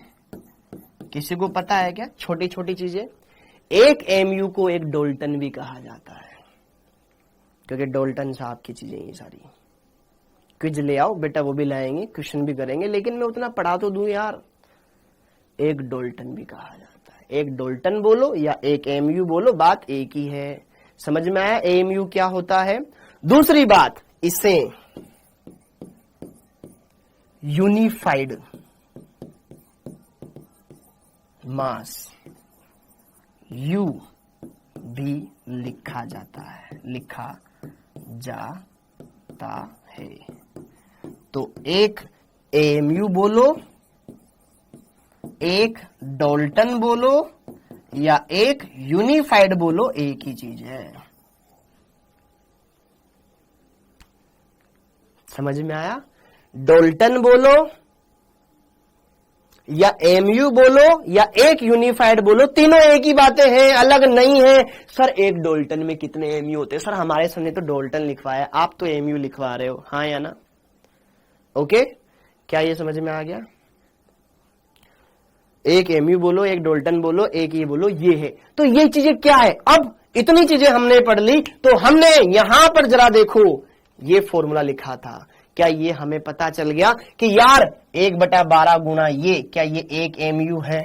देखो यार, इसका मान कितना के बराबर है? एक एएमयू के बराबर है। हाँ, इससे यूनिफाइड मास भी कहते हैं। क्या ये वाला मान 1 हो गया था?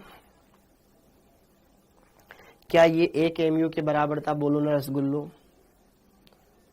मैं हर एक चीजें फील के साथ पढ़ाना चाहता हूं कि आपको लगे अरे हाँ यार, ये तो हमने देखा है, ये देखा है हमने।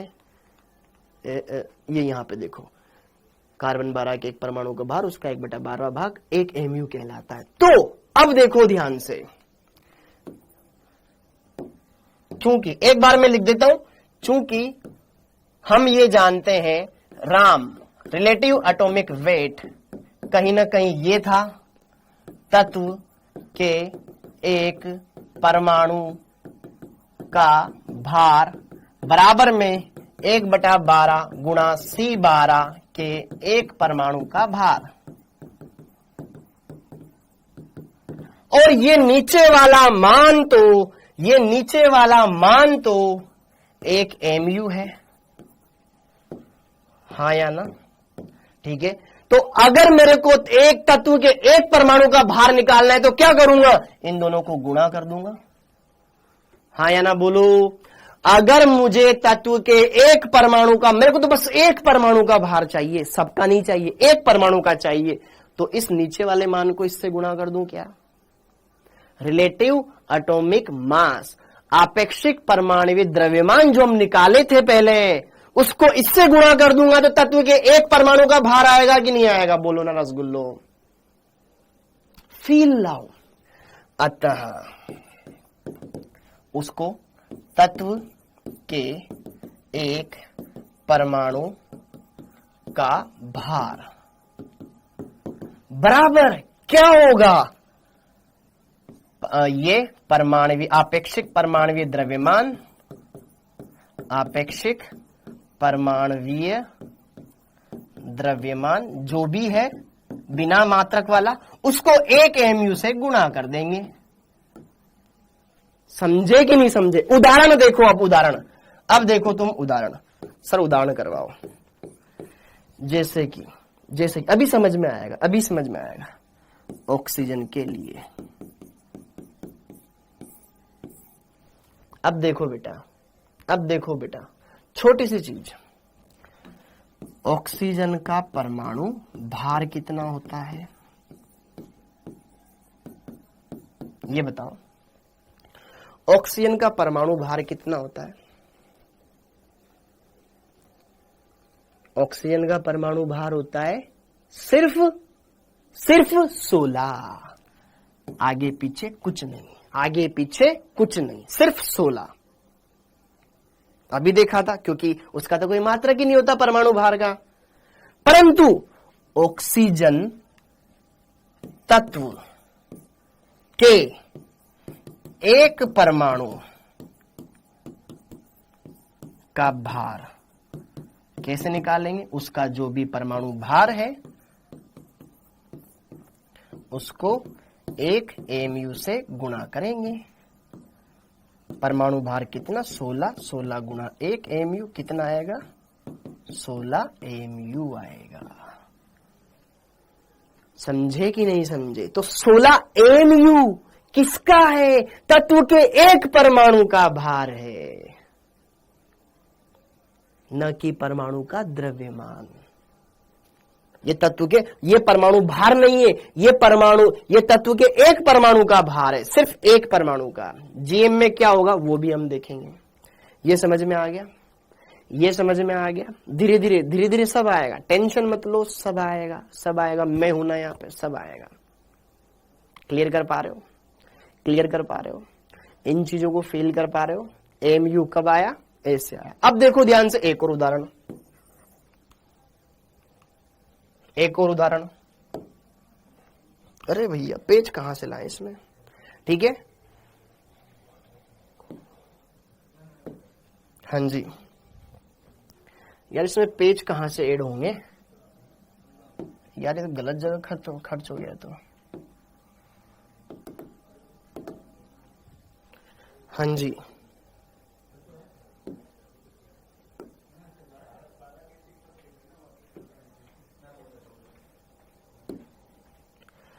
ओके, इसमें पेज कहां से ऐड होएगा यार? बेटा कंप्यूटर जी,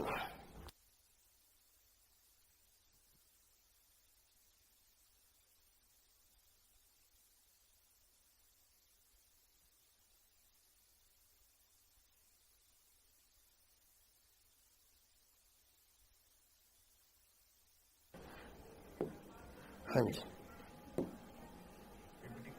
कहाँ है?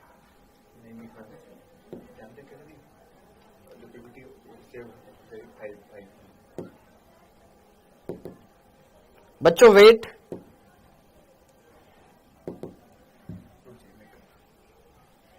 एक मिनट वेट कीजिएगा बेटा, एक मिनट वेट कीजिएगा। हाँ ये था।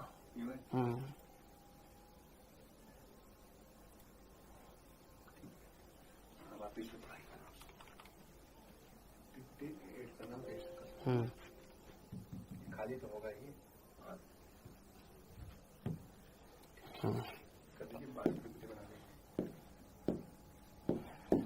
बेटा मैं आपको पीपीटी भेज दूंगा, पूरी की पूरी अच्छे से आ जाएगी, सारी चीजें सब कुछ आ जाएगी। देखो अब दोबारा समझ में आएगा। RM relative atomic mass, relative atomic mass. देखो टाइम हो गया मेरे को पता है, लेकिन कुछ चीजें अगर मैं सही तरीके से बता दूंगा तो आज का लेक्चर बढ़िया हो जाएगा तुम्हारा, यकीन मानो। हाँ जी देखो, ऑक्सीजन का उदाहरण दिया, जैसे कि अब सोडियम के लिए। अब मेरे को ये बताओ, अगर हमें पूछा जाए सोडियम का परमाणु भार, सोडियम का परमाणु भार, सोडियम का परमाणु भार कितना होता है बेटा? हाँ, परमाणु भार रिलेटिव एटॉमिक मास है। सोडियम का परमाणु भार कितना होता है? 23 होता है।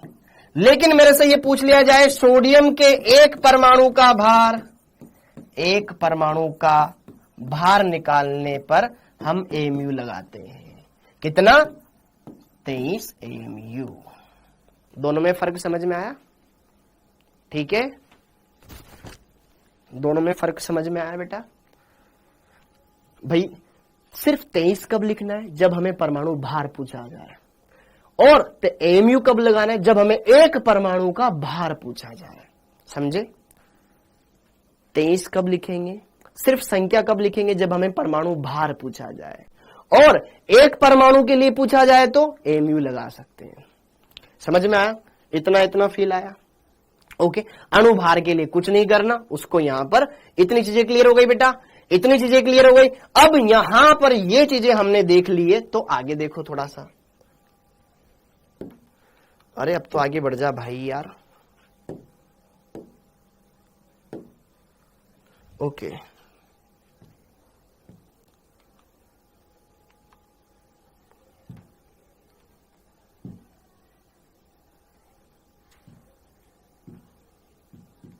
क्या परेशानी हो गई इसमें?